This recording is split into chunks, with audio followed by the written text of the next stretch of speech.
Hello, welcome to lecture 4 for Tourism as a Strategy for Development. This lecture is talking about agencies and communities. It's thinking about who makes development happen, what people are involved, and it thinks about the relationships between people and, casting back on the last couple of lectures about what development is, how different people see development depending on where they come from and who they are, what their cultural background is and what their immediate needs might be, influences how we think about development. It influences how they think about development as well. And then so to think about all that complexity when you're thinking about people or agencies or groups, communities and so forth, how they actually interact with one another, how they actually interact with one another to achieve the contested idea of development. What is development and who is achieving it is probably, or who is pushing for development probably says about a lot about what they see development to be, so what they're actually going to achieve. So it's what you actually achieve with development, it can be governed by who is making it happen.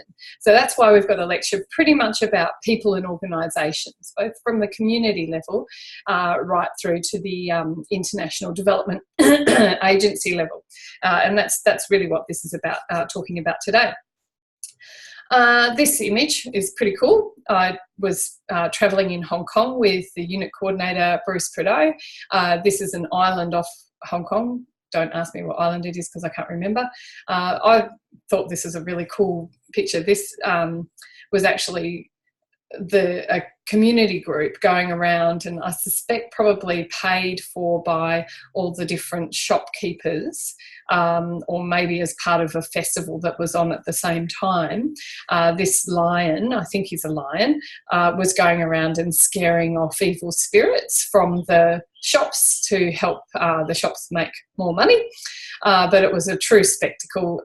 You got the feeling it was actually just as much to do with sort of the local community as it was to do with us as tourists. I didn't 100% feel it was a tourist attraction, but it was a pretty cool thing. It was very loud, very exciting, and they went through, I think, every hour, every couple of hours to do this. I don't know if they do it all the time, but I just thought it was an interesting thing because this is a community initiative. You didn't pay to watch this. I'm not exactly sure how it sort of went down, like how it was organised, but it just showed the sort of involvement of community, I guess, in tourism development. So right down to the grassroots level, there was no real international or national level development in this place. It was very local, and these are the sort of places that can often attract aid and development assistance from various agencies. Pardon me. Okay, reading reflection. I've only listed a couple of the readings that you have for this lecture.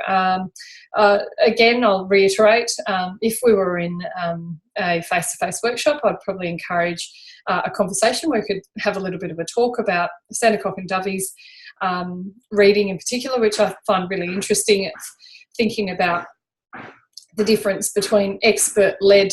Well, it's talking about Melbourne and the waterfront development in Melbourne and how that sort of progressed over a period of time with different political agendas and things. And it was really talking about how development on South Bank in Melbourne was achieved. They basically showed that for years, a Labor-based, community-based government that was about committees and bringing in all the right people failed to achieve any outcomes. And then Jeff Kennett came through, who was Liberal of the right-wing sort of persuasion, came through and pretty much swept out a lot of the community committee kind of decision-making, and actually went with expert-led panels, with people with urban design experience or engineering, landscape architecture, pardon me, and things like that. And so it showed that, and in fact he achieved what is now considered to be quite a considerably valuable tourism asset for Melbourne. He made that happen because he stopped trying to engage with too many people and actually just move things forward. Now, there's things wrong with that. You know, he didn't take everyone along. There's probably some people who are really disenfranchised and unhappy with it. But it really talks about that tension between just pushing through to get an outcome that might benefit the majority, and maybe forgetting or stamping on even some of the minority, and whether the minority now are reaping the benefits of the economic stimulation that development brought. Now they may think differently about that. So yeah, it's an interesting quandary to think about what works and what doesn't. Mo forth and munt as well. So if you have a look at the readings, like I say, and I'll say this in every lecture, really think that you should at least read the abstract, introduction and conclusion of all of the readings. If some of them are particularly interesting, by all means, read the whole lot. But what I really want you to do is develop your own thinking about these things. Get a feel for what other people are saying, get informed, and think critically about what you reckon in the midst of all this, because that is what's going to help you with your presentation and your reflective academic essay. Don't think I've got more to say about that. Okay, so introduction, agencies and communities. All right, so this lecture is going to talk about the political process of deciding what to fund, where and how. It's going to talk about public interest and what's in the public interest, but the majority of this lecture is actually going to talk about key agencies for sustainable development. Now, this is a relatively long lecture. I might just check the time actually and make sure that I try not to make this one too long. I might have to do it in 2 installments. So we'll just see how we go with that. Okay. So first up, we're just going to think about politics and so forth. Okay, tourism is political, and you might be surprised at that, or you might you might not be. I don't know, but anyway, tourism is political. Examples include visas for certain countries. Certain countries, it's easier to get visas for than others. It's also easy, like Australia, if you think about Trump's travel bans on certain countries, you can see that's actually politically motivated. It's to build some credence with the types of people that actually vote for Trump. So it's nothing to do really with the types of people that come from those, well, it kind of is, but it kind of isn't, the types of people that come from those countries, because there's a lot of really good people in those countries who just travel, all sorts of interesting and important people, sports stars and, academics and people that, need to travel to the United States are now under a lot more restriction because of the political issues in the United States. This is very similar to in the UK as well, and different parts of Europe. So there's a number of different ways that political agendas can influence travel patterns. Cultural imperialism. So I don't know if anyone saw the news a few weeks ago, but in Venice, the mayor was on the news of the mayor of Venice was saying that they have actually decided to ban certain fast food outlets from the certain tourist areas of, well, mostly Venice is a tourist area, because they don't think that that's really Venice. So they want people to eat the local food and the local kind of style of food. And there were certain like multinational companies, I think in particular, that were going to be restricted in where they could open and operate. They saw that sort of what tourists bring and the demands tourists bring to have a McDonald's and a KFC and pizza outlets like Domino's or whatever, or Pizza Hut maybe, they see those as being detrimental to their product. Language, relaxed clothing. So language, instead of just having signs in their local language, they, quite a lot of tourist destinations, you look at Indonesia and Vietnam and France even, really, that they have an English subtext, so you can find your way and so forth, so it's very good, but there's this sort of, people start talking to you in English, and maybe some of the local languages are actually on their way out or being lost because people are realising that speaking English is economically expedient for them. Relaxed clothing and drinking laws, if you think about Bali and all the political pressures that are coming into Bali, Australians, because of their reputation for relaxed clothing and drinking, they have to pay, I as an Australian have to pay a travel tax or something, to arrival tax or something to go on holiday in Bali, whereas my friend Joe, who's got a New Zealand passport, doesn't. And that's a political thing. That's about the relationships between those countries. Travel warnings as well. Certain places attract travel warnings much faster than others, and that can be to do with biases. So although France has had a number of terrorist attacks, the travel warnings on, say, London and Paris aren't quite as heavy as maybe some Middle Eastern countries, places that don't seem to have had so many terrorist attacks. And so, you know, sometimes it can be about bias and feelings about an entire nation rather than, I'm sorry, I think I'm going to sneeze. No, maybe not. Okay. I'm sorry if I sneeze. Anyway, so those sort of things. So I guess what I'm saying is that the movement of people around the globe, across cultures, in a touristic way, inevitably attracts political attention and is influenced by political things. One interesting example for me was when we were in Mui Ne in Vietnam. It was obviously previously closed to Westerners, and the Russians used to visit there all the time because they were behind the Iron Curtain, and everything was, all the menus and everything were in Russian. It was actually quite hard to find anything in English, you know, to eat, well, to read, like a menu or whatever, and people spoke a lot more Russian. There were a lot of more Russians there because of that traditional partnership between those places. Okay, so travel warnings are changing too.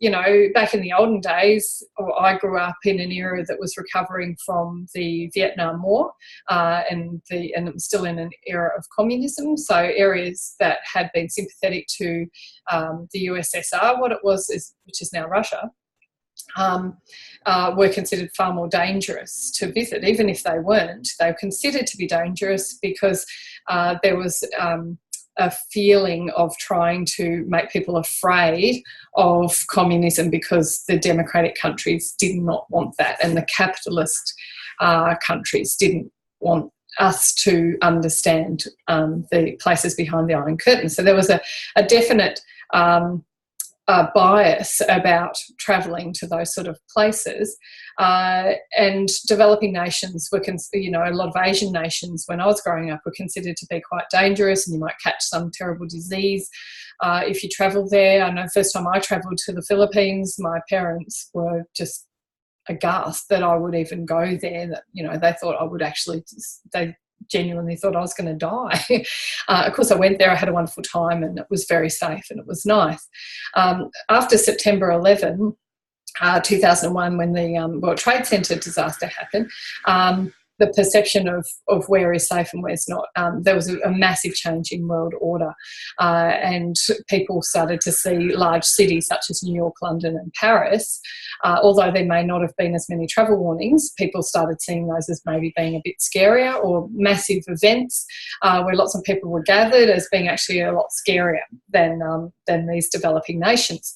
My children now are more afraid of travelling to Paris or London than they are to Vietnam. Back when I was their age, it would have been quite the opposite. Okay, right. So relationships of power. Okay, so Mo Forth and Munt talk about the project of sustainability. So they sort of see it as just a concept that people are thinking about, and sustainability is actually being put on people as a sort of imperialist idea. Now, I don't know if that really is the case. Obviously, we need to consider, as the Brundtland Commission said, meeting our own needs without compromising the needs of future generations. So, you know, it's obviously for us to survive as a planet, we need to think about that.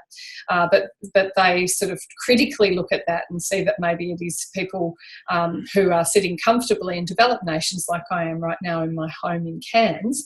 I can think about these things and say, this is what you need to do. If I was struggling to feed my children and I couldn't get clean water every day and I couldn't get enough food, my ideas about sustainability would be very different. So Mo Fourth and Munt look at this sort of jigsaw of the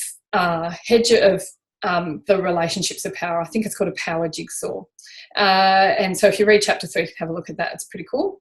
Okay, so the sort of 3 areas of power in the jigsaw that they talk about are hegemony, ideology and discourse. Okay, so in terms of discourse, we've got you know, the traveller versus the tourist. So this is the discourse is the way things are talked about, the language that people use. So discourse is really language. Tour operators and tour brochures promote a certain type of place when we're thinking about well, like I showed you the tropical tourism images when you're searching Google tropics, you know, the tropics on Google, you'll see untouched, unchanged, uncivilized, you know, go beyond the worries of the world to this ideal of a beach and palm trees and crystal clear water. And this is what's being said. So there's this discourse of this unchanged and uncivilized place. The tourist industry, and then things like the environmental issues, is about how we talk about things, the language we use, and assuming objectivity. So, of course, nothing's objective. We're not all saying the one thing. We're not all finding a truth. We're talking from our own position. We're talking from where we are and what we know. Okay, so that's discourse, is really about language and how we talk about tourism in developing countries in particular, which is what Mo Fourth and Munt are mostly concerned with. Okay, so how we present these destinations in their language. Okay, ideology is how environmentalism obviously is, or sustainability is really an ideology. So yeah, there we go, sustainability as an ideology in its own right. So that's just ways of thinking.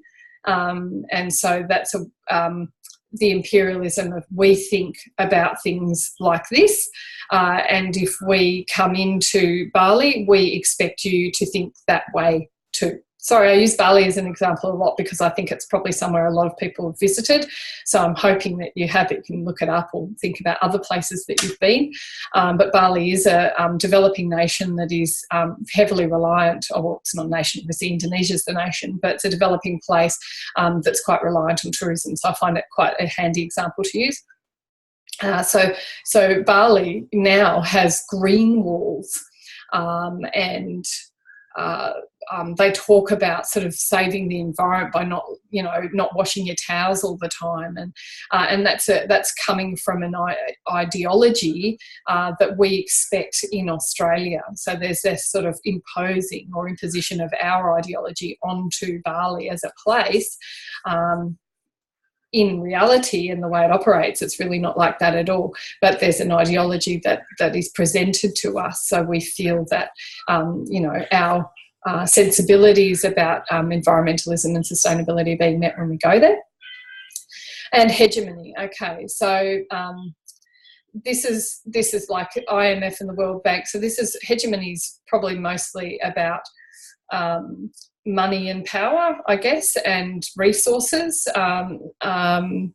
So IMF and the World Bank and the World Tourism Organization, UNWTO, all of these, the World Travel and Tourism Commission, all of these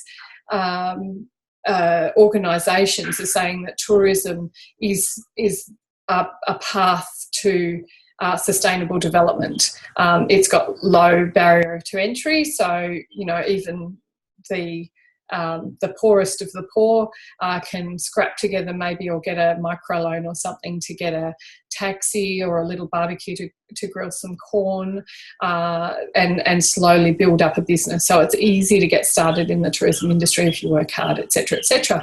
And so there's a certain level of hegemony that actually comes in on top of, this is how you should move forward. This is how you should develop.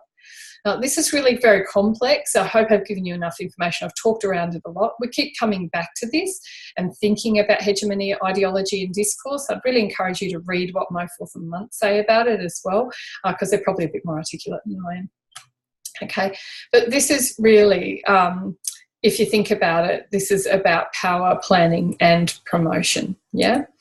And I'll bring you to this. Now, this is a model that I use all the time in all of my lectures. It comes from a really smart couple of people in two different disciplines who talk about essentially the same thing, urban design and tourism. They're talking about essentially the same idea, and so that's why I think it's actually quite cool. So this is to when we're thinking about places and we're understanding places, it helps us to think about the place, how things are done in the place, how the place operates, who makes decisions and all those sort of things, how a place is, its geography, who operates in it, what decisions are made and those sort of things. All right, so a place is really unique. Every place is different, and out of that place and where it sits in the world, its climate, it's, all those things, how things have been done in the past, that all of those basic things provide that informs what polity, so the what policies, what laws, ways things are done. So the unique place influences all of your policies, and no one place is going to have all the same policies. You might have some state government policies, but you're always going to have local policies. You're going to have different ways of interpreting policies. You have different ways they apply because of the different place.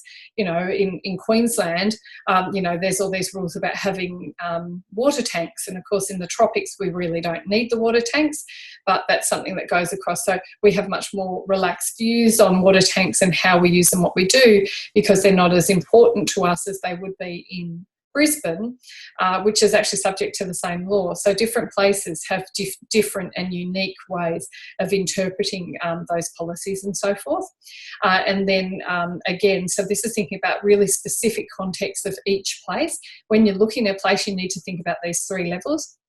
The power is how these things are actually enacted, who makes the decisions. There's a lot of thought about how much of what happens and what is done is informal and behind the scenes and achieving things, and how you acquire money or investment or government funding, all about power relationships. Okay, so who actually enacts the policies and who actually makes things happen, and that's through stakeholder power networks. So this is sort of like each one is reliant on one another, and they're very specific to each place. So it helps to look at places, when you're looking at a place specifically, it helps to think about those three things when you're thinking about how places develop. Now, this is really important when you're thinking about agencies and communities, because how decisions are made. An agency like the World Vision, for example, it's a development agency, not a tourism agency, but a development agency. A World Vision program can go into one community and have huge success with getting a clean water program up and running, because the place is right for them, the policies are right for how they work, and they've got the right relationships with the right people.